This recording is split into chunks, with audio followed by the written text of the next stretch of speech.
Welcome back to the BlackTrack, where I do commentary and review on movies with an all-black cast, or at least a black lead. Following the success of Friday, which was co-produced by Ice Cube Productions, Ice Cube decided to take this producing thing a little more seriously. And although the next movie he produced, Dangerous Ground, was a massive flop, the next movie, The Players Club, was a success because it had something different that Dangerous Ground just didn't have. Strippers. Ah yes, strippers, the backbone of society. Oh, you doubt that?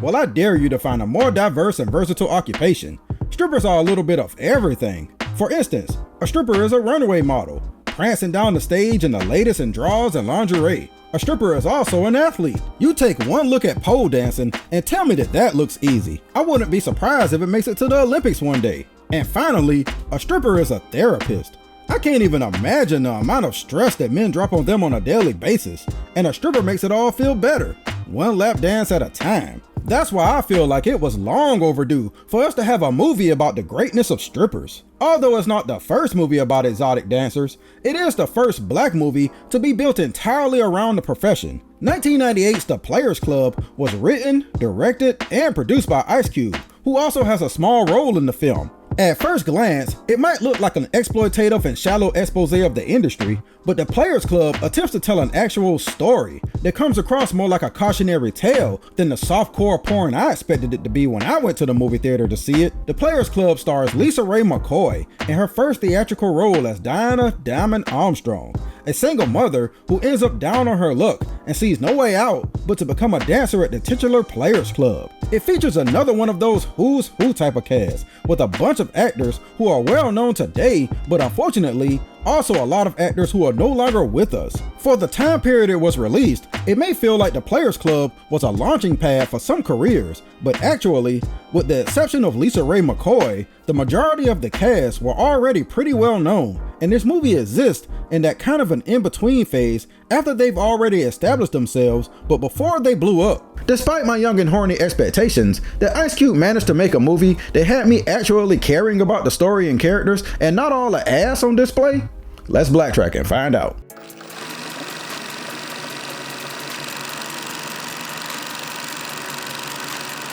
Ice Cube is basically a first-time filmmaker here, so of course he breaks two cardinal sins right out of the gate. The Players Club starts at the end and is narrated.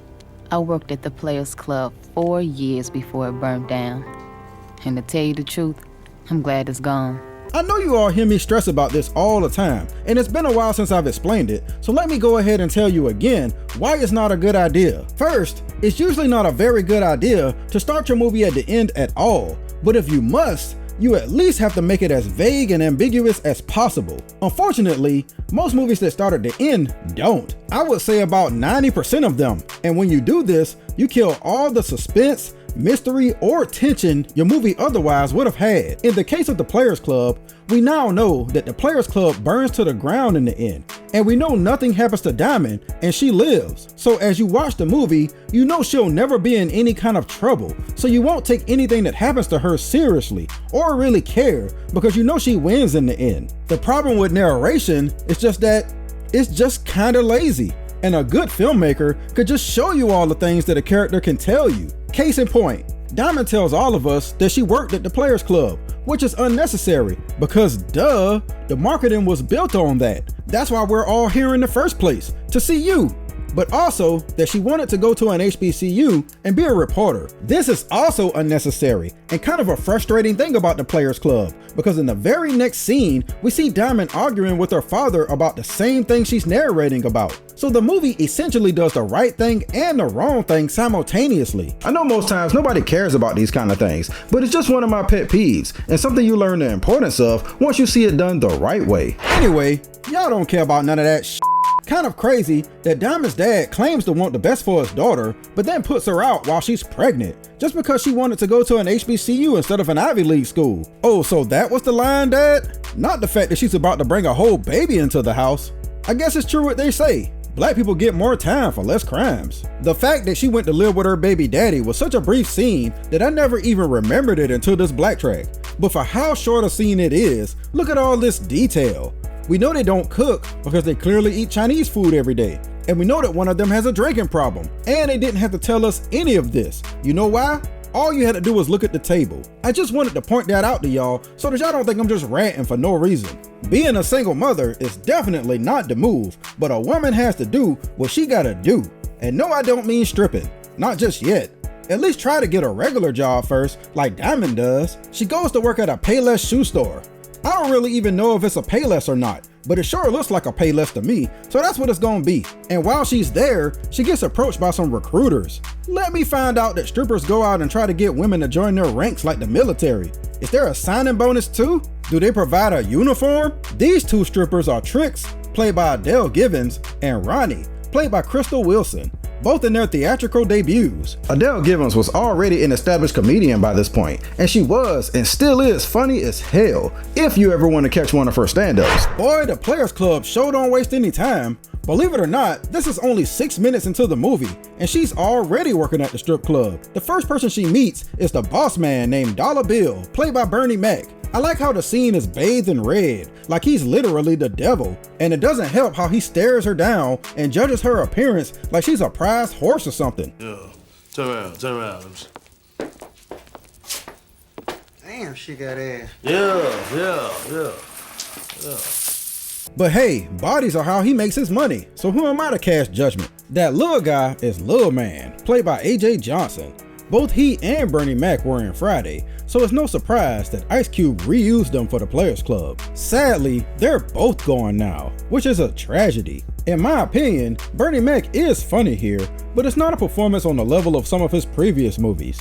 But considering he gets more screen time here than a lot of his previous roles, I can't really complain. It just feels like here he wasn't allowed to improvise all that much and was handcuffed by the script for some reason.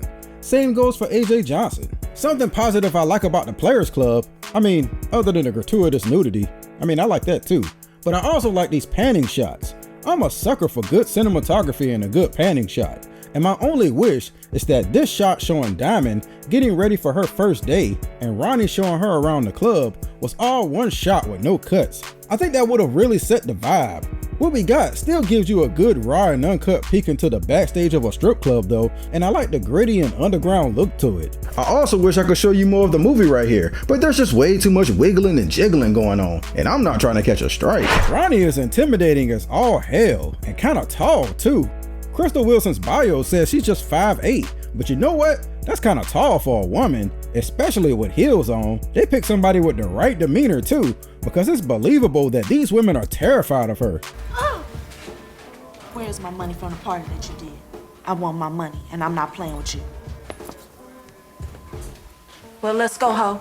If I had things my way, the Players Club would have been front-loaded with story, instead of back-loaded. What I mean by that is, Players Club decides to time jump way ahead, so far ahead that Diamond is in her last year of college. Her son is now 4 years old, and she has a new boyfriend. And she's no longer stripper sorority sisters with Trix and Ronnie. Well damn, what happened? I thought once you pledged pole fi pole, you was P5P for life. Because of this time jump, the movie creates new issues that don't have a whole lot to do with Diamond directly. I want to know more about what happened in the preceding 4 years, not about what's happening when she's damn near out the game. Instead, we get two other movie threads. One is Diamond's little cousin Ebony, played by Monica Calhoun 1 year before The Best Man, moving in with her so that Diamond can look after her and keep her in line. And what does Diamond do as a responsible family member? Why, get her a job at the club, of course. I don't even put any blame on Diamond or Ebony.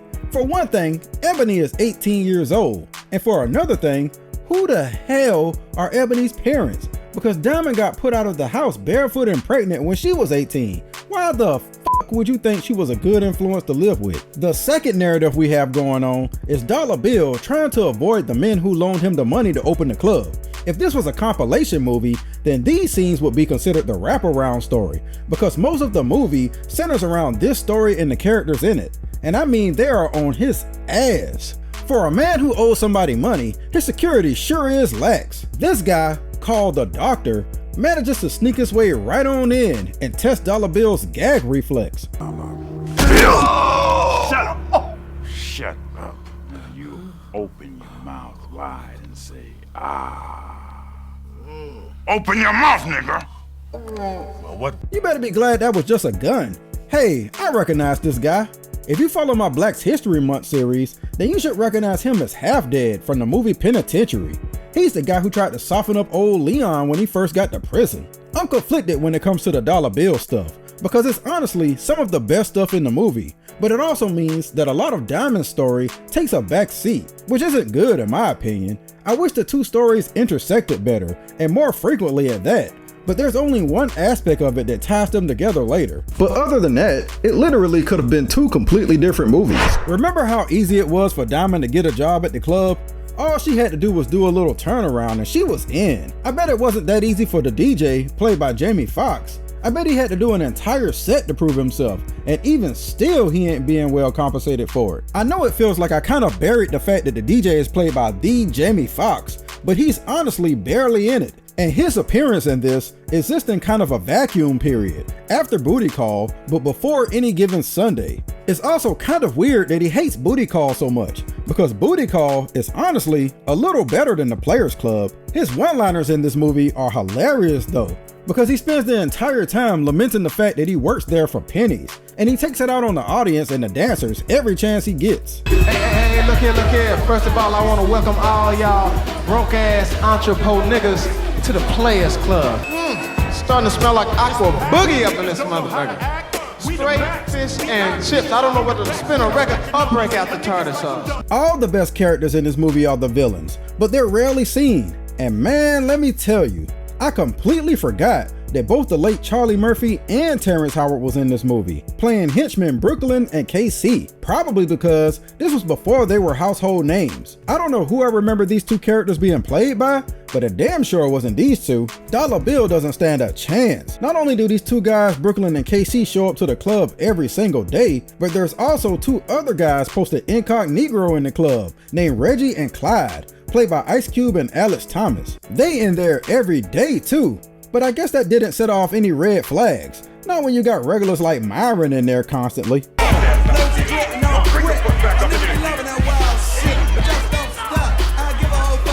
wanna dance, Myron?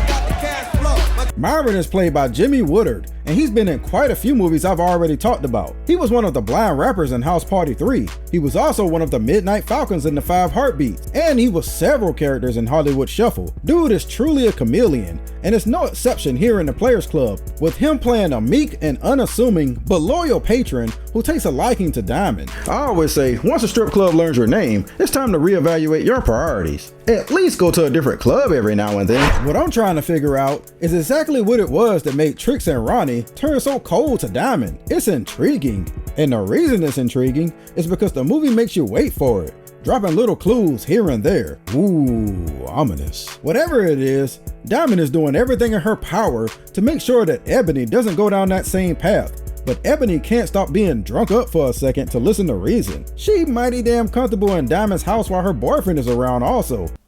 Don't you think you may want to put some clothes on? For what? Lance? He ain't nobody. Maybe not that one, but I know a Lance who is somebody. Hey, why doesn't Dollar Bill have a back door? And if he does, why doesn't he ever use it? You got all these secret passages in your club, but you don't have something as simple as a back door? He's kidnapped immediately upon leaving the club, and was real close to going to that strip club in the sky, until officers Big Perm and James Evans show up. I'm sure Faison Love was chosen for this role because of working with Cube and Friday, but it's so weird seeing John Amos here, and using this kind of language. Yeah, man, it's empty, man. Take some of that bass out your voice, bitch. You just forgot your keys, you dumbass.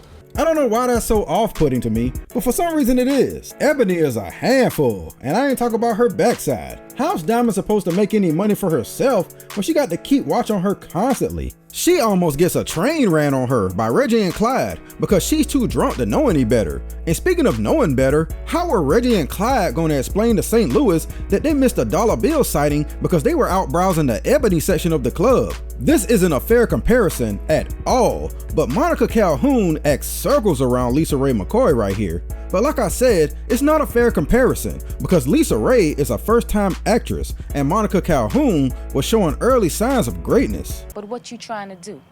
Make a career of this? Maybe. Everybody can't go to college. You only been here 3 weeks and you already getting sucked up into this Sucked bullshit. up? Yes. You already caught up, so what's the difference? I know what happened between you and Ryan. Hell, we want to know too. This time, we don't have to wait to find out what happened to Diamond, because we finally get that flashback. And I get why Diamond doesn't rock with Trix and Ronnie anymore. Assault is assault, no matter if it's from a man or a woman. And since Ronnie seems to be a little bit of both, it's even worse. 600. No problem. Why is he negotiating through Trix? Can't he just talk to Ronnie directly? She's right there. Oh, unless Trix is the translator and therefore a multilingual stripper. Her name is starting to make so much sense to me now because she knows a few tricks to communicate with Trix. I had no idea that Diamond actually told her parents that she works at the Players Club. I kinda hate that. I kinda wish she had hid it from them to help build some tension. Her parents are played by Judy Ann Elder, who most people remember being the fake Harriet Winslow, and Dick Anthony Williams, aka Pretty Tony. And just like John Amos's language earlier, it's weird seeing Pretty Tony being a responsible father. He told me she was dancing with you. You call it dancing? She come by the club a few times, Mama. But she don't work there. You call that work? Don't start with me tonight, Daddy. Dang. The following scene is a fan favorite, but I gotta be honest, I never really cared for it as much as everybody else. The movie already has a tone issue because it tries to balance drama and comedy, but this scene just sends the comedy over the top, or over a cliff, depending on how you look at it. If Ronnie and Trix ain't gonna do anything else, they gonna get this money. So they set up a side gig to do some dancing at a party. The gag is, the party is for a bunch of cops. They bring Ebony along, who's terrified, but scary money don't make money, and Ronnie shows her how to work an interrogation room. Now, to be fair, I think it's an interesting scene that highlights how far Ronnie and Trix are willing to go to get what they want. And it does a great job of showcasing just how much of an intimidating badass Ronnie is. But to me, it's ruined by that silly plot twist. Hey, what the fuck are you doing? Didn't I say all eyes on me? Yes, ma'am. So you know what that means, don't you? Yes, ma'am. Yeah. Assume the fucking position. Yes, ma'am! Say it loud! I'm black and I'm proud! Now, there are people who absolutely love this scene, and if this was a straight up comedy movie, it would still be corny, but I feel a little better about its inclusion. Especially when immediately following this, we're supposed to transition back into the serious, as Diamond has her worst day ever since she's been at the club, if not her entire life. First, somebody snitches on her at the college that she's a stripper, and this douchebag with this punchable face starts tossing ones at her. Then it's revealed that her and Lance broke up that same morning, and like, that would have been nice to see in action. Then, while dancing with her favorite patron Myron, one of her professors comes in. In fact, it appears to be her only professor, at least the only one we see in the film. The guy doesn't even get his own name, and when he walks into the club, they just address him like, Hey, Professor, what's up, man? hey, I'm not an educator or anything, but doesn't just being here violate some kind of ethics code at his school or something? Then, as if that's not enough, Diamond is almost assaulted again by Ronnie in the dressing room. And it's only broken up when a fight breaks out between Clyde and Uncle Luke's bodyguard, played by the late Michael Clark Duncan. And that ends in gunfire. And yes, that Uncle Luke, which is a whole other side scene that I don't have enough time to go into right now. In all the chaos, it's also kind of missed that Debo the security guy, the late Tiny Lister, got his lid back on Ice Cube from Friday. Then, as if all that wasn't enough, once Diamond gets home, she discovers she has a little shadow. Hey, Diamond. Myron? So this is your apartment, huh, Diamond? Hell nah. This dude Myron is nuts. He attempts to force his way into Diamond's apartment in a terrifying scene straight out of a horror movie, with Diamond barely able to close the door. And honestly, I'ma keep it real with y'all. That would have been it for me in the Players Club after that. Yep, that's the line. I've been seeing videos online recently of people saying that Ronnie set this whole thing up, and that with the beauty of HD visuals, you can actually see Myron in Ronnie's back seat in the prior scene. But I've ran this scene back numerous times, brightened the visuals, tried to make it sharper, and honestly, you can't really tell who's in the car with her. It actually kinda looks like Trix. And although the scene is suspicious, Myron kinda puts that to bed by revealing, Can I come in? Hell no, don't you ever come to my house again. I'm gonna call the police on you. Why? I always make sure you get home safe. yeah, so this nutcase doesn't need a ride to her spot. He knows exactly where it's at. Then, on top of all that, yep, There's more. While trying to scream for help, Diamond realizes that Ebony is in her own kind of distress. You see, cause she slipped and fell on a lance. You know what? At this point, people, I'm not even mad that Diana mentally snaps. And yeah, I said Diana, because it's serious now. She goes to get the strap, the burner, the piece, all the 90s gunsling names you can think of, and aims for the head. All these years though, all I've ever thought about with this scene is what if poor Myron was on the other side of the door or the wall while she's shooting indiscriminately. And you can make the argument, fuck Myron, he deserves it. But what about the people in apartment 207? They just sitting at home watching Martin reruns. They didn't do anything wrong. Diana doesn't care. She's a living single kind of woman now anyway, thanks to Ebony. I'm glad to see that she isn't really holding a grudge about it, deciding instead to charge it to Ebony's age and immaturity. How benevolent of her. Bitch, you think I was gonna let you get away with that, huh? Get your shit and get the fuck out of my house. That bait and switch never stops being funny to me. I remember the movie theater back in the day erupting when this happened. I love even more that they use old school punching sounds. That needs to make a comeback. You can layer anything over this too to make it funnier. See, watch. Here's a Mike Tyson's Punch Out edit. Things ain't all bad. Professor managed to pull some strings and got Diana a connect down at BET. No department in particular, just generic old BET. Gee, thanks, Professor, Oh, wow, Professor. Thank you. Damn, would it kill him to name this poor man? He's actually credited as Professor Mills, but I'll be damned if they actually say it in the movie. If you haven't noticed, he's played by Ron Reiser, who also played Stanley in the first two Friday movies. He was also one of the guys in the bathroom in the first House Party movie, and was in the music video for Ice Cube's song Today Was a Good Day. So with this film, I've done a BlackTrack on this man's entire movie career. I think that's a first. They do at least give DJ Jamie Foxx a name. It's actually Blue, and Blue had been wanting to get with Diamond for a minute to form a Blue Diamond, which is also a great name for a strip club. He wants to take her on a date, but first, he has to be vetted by Pretty Tony. Let me tell you straight up, okay? Whatever you do to my little daughter, I'm gonna do to you.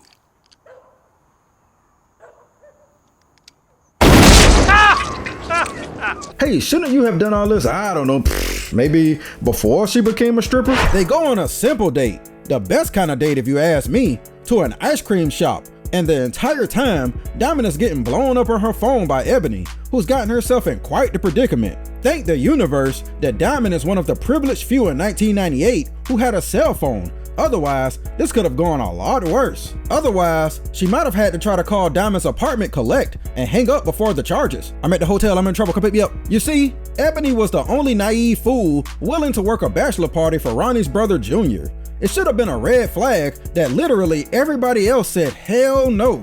Hey, Vanilla. You wanna do my brother's bachelor party? It's about to be off the hook. Junior? Hell no, you better get somebody else to do it. All throughout the movie, it's a mystery why nobody wants to deal with her brother. But then you see the dude who's playing Junior, Samuel Monroe Jr., the guy with possibly the worst reputation in black cinematic history. I'm not gonna get into whether it's deserved or not, but it's definitely deserved here. Dude is getting married tomorrow, but he's acting thirsty as hell about seeing Ebony dance. Look at him. Jesus, dude, she coming out, sat down somewhere. With a little bit of motivation from lion-ass Reggie, Junior goes into the room and viciously beats and assaults Ebony, behavior that clearly runs in the family. As bad as Ronnie is, even she's appalled by what happened. Not appalled enough to call an ambulance though. Ebony has to lay there until Diamond and Blue actually arrive. I praised the panning shots earlier, but for some reason, they abandoned it right here, where I think it would have been most effective, showing Ronnie and Junior leave, showing Ebony, and then showing Diamond arrive all in one shot. Oh well, it's still effective either way how they did it. Diamond, of course, knows exactly who did this, and makes haste straight to the Players Club, where Ronnie is working on her alibi. Here's why it's important to build up a great villain. If you don't make the audience hate them enough, nobody would care when they get what's coming to them. Despite ruining the tension of Diamond's story in the beginning, the Players Club does an excellent job of building Ronnie up to be a despicable villain, and by the time we get to the end, you want to see her get her ass beat bad. So you know what that means. It's about to be a girl fight. And what a fight it is. I respect the fact that it's not just a bunch of hair grabbing and windmilling. They are having a brawl. It even has a little funny trash talk. Stupid freak! Ain't no balls there, bitch. Could've fooled me! The payoff was definitely worth it, I think, and I feel like this is an underrated fight in black movie history. Of course, Diamond wins. We know this because of the stupid beginning, and she even gets one in on tricks. In a perfect movie, that would basically be the end. But since the Players Club decided to dedicate a good portion of screen time to Dollar Bill's story, more than I covered here, we gotta wrap that one up too. It's so stupid, because with all the surveillance that St. Louis had in and around the club, there's no way that this is the first time they're seeing Dollar Bill when he's been in and out of the club regularly since they got there. And there's Dollar Bill. What do you mean there he is? He's always been there. Since we're pretending for a second that nobody knew he was there, St. Louis sees this as the cue to go ahead and put an end to all the chicanery, and he personally goes in and shoots up the place. His goons stuff Dollar Bill back in a trunk, never to be seen again. And for good measure, they don't necessarily just burn the club to the ground, they bazooka that bitch.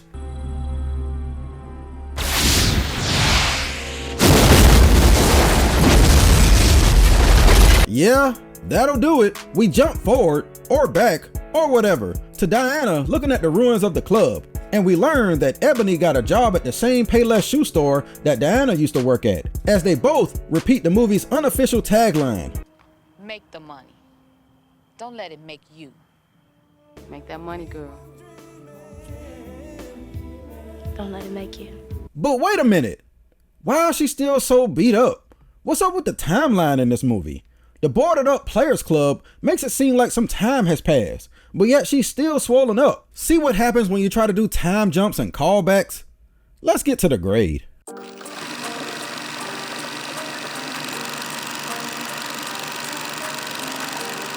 I don't know what to say about the Players Club. I know some people consider it a hood classic, but I'm not so sure it qualifies for that status. Two things can be true at the same time though. The Players Club is both a movie with a lot of issues, especially narratively, that's nowhere near as good as I remember it being when I first saw it, but also a compelling movie that uniquely captures the complicated life of a black exotic dancer who's a single mother trying to navigate her way through both lives. My biggest complaint about it is the fact that it didn't need both stories. The Dollar Bill story could have been its own movie, and a good one too. If you just took all the comedians that was in this, transferred them to that movie, and kept the same story, St. Louis and everything, then left us with the Players Club and Diamond, it not only would have had better pacing and a better narrative, but it also would have kept the focus purely on Diamond and Ronnie and fleshed out other aspects of her life more, like her family and her school life. I get it though, she was a first-time actress, the movie had a rookie director, and it was basically a first of its kind type of story, so nobody was gonna take any kind of chances with the Players Club. So they played it safe and went with what they knew were sure bets based on previous films. It may not seem like it, but there's things about the Players Club that I do like. I like the cinematography and the panning shots. I love Ronnie as a villain. I think Monica Calhoun slick steals the show in terms of acting. And there's some good comedy with some classic lines still repeated today. All in all, it's just kind of a messy little movie with a good story mixed in there somewhere. But for an early Ice Cube directorial project, it kind of overachieved. My grade for the Players Club is a C-. It may not be the greatest movie ever, but it's one that when you get the opportunity, you're gonna watch it every time. And that is it for another episode of the BlackTrack. As usual, let me know what you thought about the movie The Players Club in the comments below. And don't forget to like, share, and subscribe, and tell your friends about my channel. And until next time, I'll holla at you.